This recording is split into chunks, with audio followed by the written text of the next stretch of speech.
Welcome to Get Your Spirit in Shape.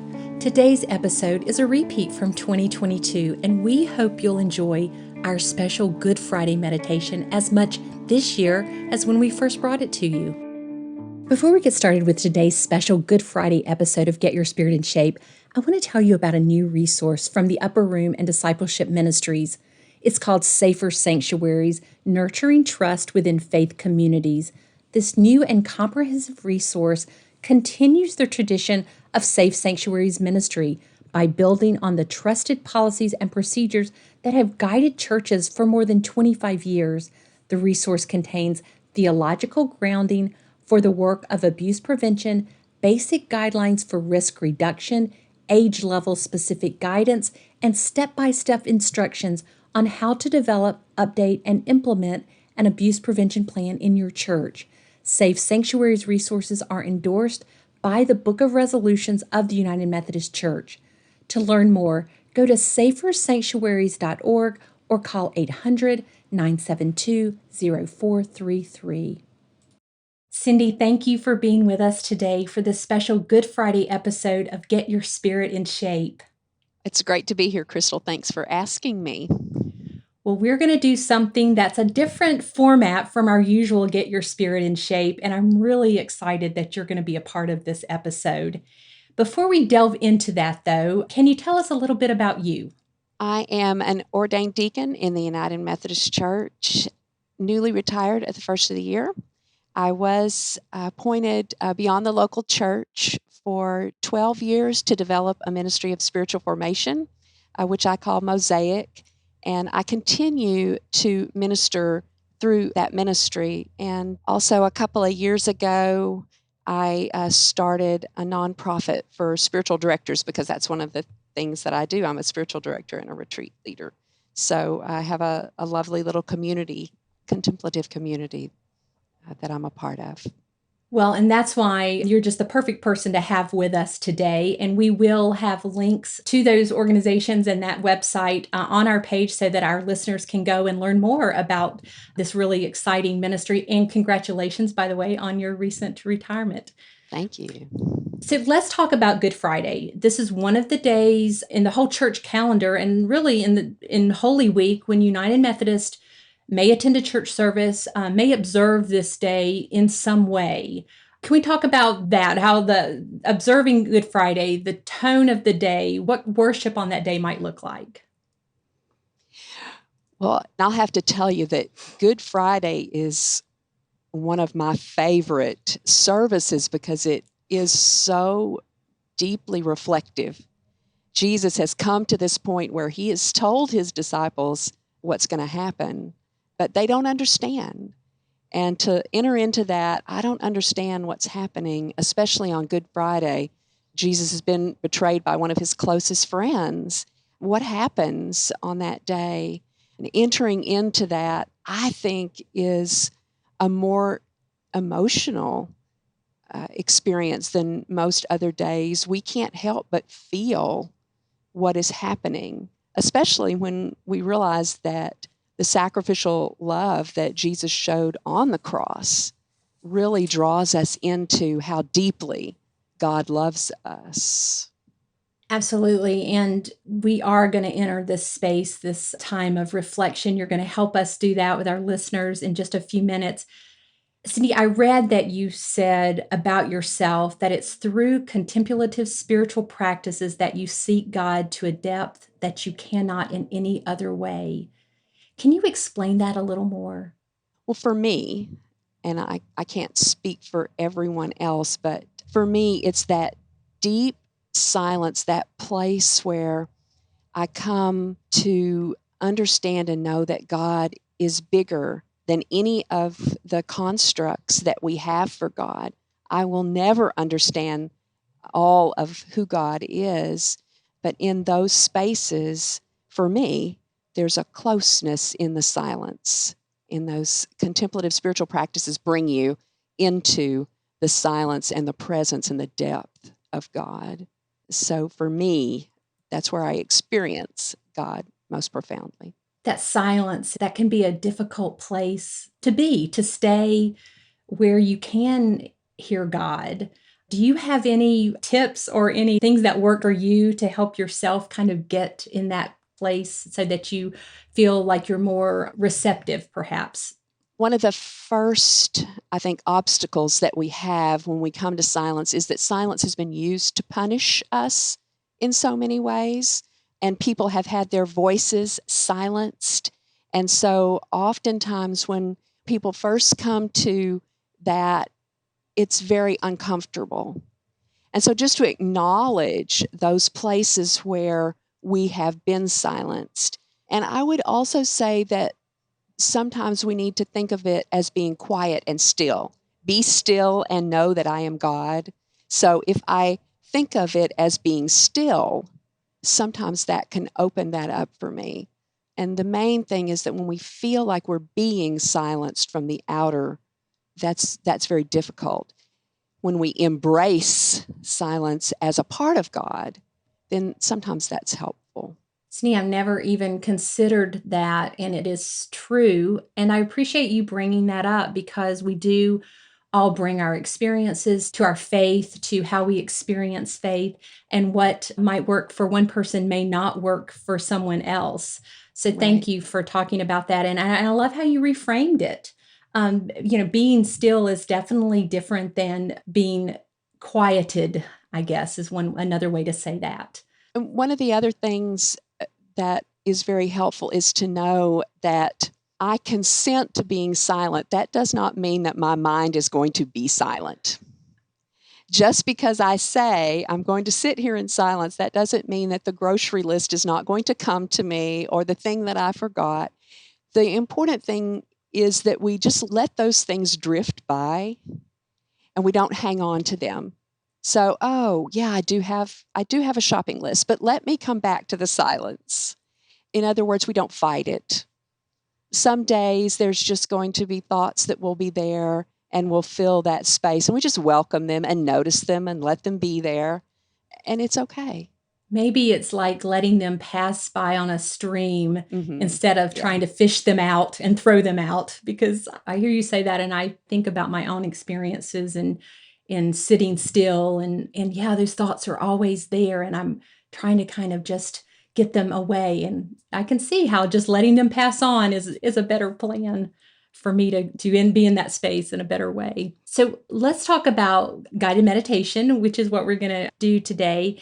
Why is a guided meditation a good way to observe Good Friday? Especially, I think, on Good Friday, the imagery is so powerful.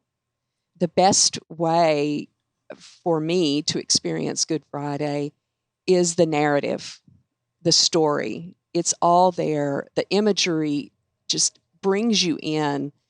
It's really hard to step outside and just watch without feeling something about what's happening. And so with guided meditation, we're entering into the narrative. I'm a part of it. I'm experiencing what is there. And for me, that connection to what's going on inside of me in response to what I'm hearing and seeing unfold on that Good Friday narrative, I think for me is what makes it a good practice. I also would say that people experience guided meditations differently, and you can enter the narrative with any part of your body, whether it's just your mind or whether your entire body comes into it. It's very, I think, accessible when we consider it as entering the narrative. Before we go to the guided meditation, is there anything that we need to know before we get started there? Sure. I think just experience what you experience, number one. Don't try to do anything in particular other than just allow yourself to enter into the meditation however is comfortable for you. If you're driving in the car, you can listen to the narrative and allow it to unfold and just ask yourself, what's the invitation of God in this narrative for me? Is there maybe a part of the narrative that is calling my attention? Now, if you're in a space where you can close your eyes, some people will actually see that narrative unfold just like they were watching a TV show. That's a gift. Some people will just sense what's happening. For me, the most important thing is to allow yourself to be guided by the Spirit. I'm going to lead you into this narrative. If the Spirit takes you in a different direction, you can hear what's going on in the background, but you can allow the Spirit to take you where you need to be. Cindy, thank you for sharing your gifts with us. I know this is going to be a really special time. Thank you so much. Thank you, Crystal. Lovely to be here with you.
On Good Friday, a day of betrayal and suffering and pain and grief and confusion, this day of sacrificial love, we journey with Jesus, the one who chose to walk down the Via Dolorosa, the way of suffering, out of love for you and me.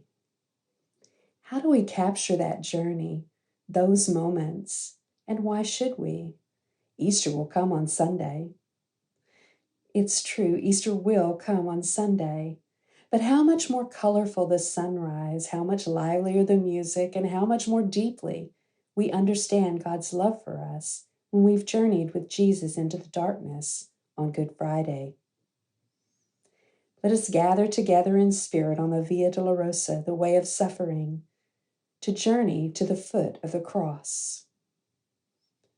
On this day, we will enter the narrative through a prayer of the imagination and guided meditation, based upon material in the Gospel of John, woven together with a few bits and pieces from other readings. Let go of any expectations about what you'll experience. You can close your eyes as the story unfolds. If at any time you feel too distressed at what you're seeing in your mind's eye, open your eyes and you will be in the present moment. If you're driving or you just aren't comfortable moving into a meditative space, that's okay. There really isn't anything you have to do except to stay awake and listen, just as Jesus asked the disciples to do while he is praying in the garden.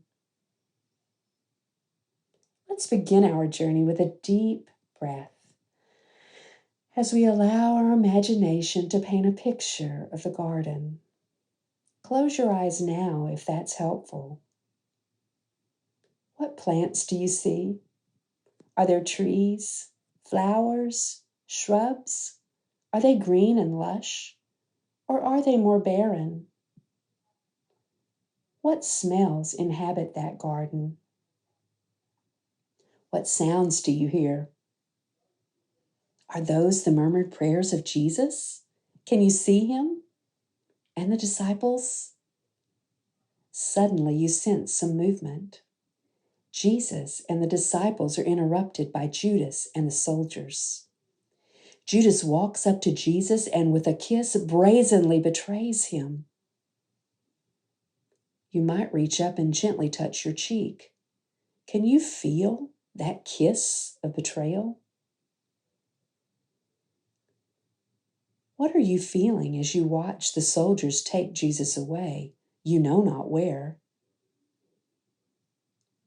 What do you think Judas was feeling and thinking, having been the catalyst for this disturbing turn of events? Events that take Jesus down the Via Dolorosa, the way of suffering. Peter follows at some distance behind Jesus as he's led away by the soldiers, and so do you, trying to find out what is happening. Peter goes to stand by a fire to warm his hands, and suddenly he is confronted. "You are not also one of this man's disciples, are you?" asked a woman. "I am not." "You are not also one of his disciples, are you?" asked a man. "I am not." "Didn't I see you in the garden with him?" asked a servant. "No, no, no." And a rooster crows in the distance. Once, twice, 3 times the rooster crows. With his denials, Peter has also betrayed Jesus. Tears stream down Peter's face, and you watch as he leaves. Where are you? Are you still here, waiting for Jesus? As you wait, see if you can settle more deeply into your body with your breathing. Not truly knowing what Jesus has been through, allow yourself to feel what you feel, to think what you think. Look now with the eyes of your heart as Jesus emerges with a crown of thorns on his head, wearing a purple robe, a robe of royalty for the King of the Jews. Look at the bruises on his face and his body. See the blood dripping from the thorns. Pilate shouts, "Here is the man." Suddenly you hear people shouting, "Crucify him, crucify him." And you look around at all the people shouting with unbridled anger. Pilate takes Jesus away again. Breathe deeply as time passes. The story continues beyond your sight, behind closed doors, as you linger in the crowd. What is happening to your beloved friend? When Pilate brings Jesus back, he says, "Here is your king." And the people cry out even louder, "Away with him, crucify him." Pilate seems conflicted. "Shall I crucify your king?" From the shadows, one of the chief priests steps out and speaks with authority. "We have no king but the emperor." Pilate seems to have no choice as Jesus is handed over to be crucified. Jesus is given a dark, heavy, wooden cross to carry to his own execution. He falls in agony. Watch as he struggles to get up, walks a few steps and falls again in the dirt. He cries out when his knee hits a stone. It seems like forever. Again and again, Jesus falls until finally he reaches Golgotha, the place of the skull. 4 soldiers step forward to nail Jesus to the cross. First, his wrist. He cries out in agony. Then his feet. One soldier rips off his clothes to leave him naked on the cross. You turn away as they argue and cast lots for his colorful striped tunic. Darkness begins to fall upon the land. Jesus cries out, my God, why have you forsaken me?" You hear weeping and turn to see his mother, Mary, leaning heavily upon John, the beloved disciple. What's that? Jesus speaks again. It's almost a whisper. "I am thirsty." Again, he whispers, His last words. You can barely hear them. It is finished. Jesus bows his head. He goes completely limp as he gives up his spirit. Notice how you feel in your own body. Take time to breathe into any distress you may feel. And continue breathing as you follow my voice back to the safety of your own space and time. When you are ready, open your eyes and ground yourself in what you see and feel and think right here, right now. Remember that down the Via Dolorosa, Jesus chose to walk the way of suffering out of love for you and me.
Today's special Good Friday episode of Get Your Spirit in Shape was sponsored by Safer Sanctuaries Nurturing Trust Within Faith Communities, a new and comprehensive resource from the Upper Room and Discipleship Ministries that continues the tradition of Safe Sanctuaries ministry by building on the trusted policies and procedures that have guided churches for more than 25 years. For Christians, resisting evil and doing justice are ways that we live and serve Jesus Christ. Safer Sanctuaries provides helps to do just that by framing this work as a life-giving, community-enhancing, and proactive endeavor. It enables communities to be empowered and flourish as they develop and implement policies and procedures that make everyone safer. To learn more, go to safersanctuaries.org or call 800-972-0433.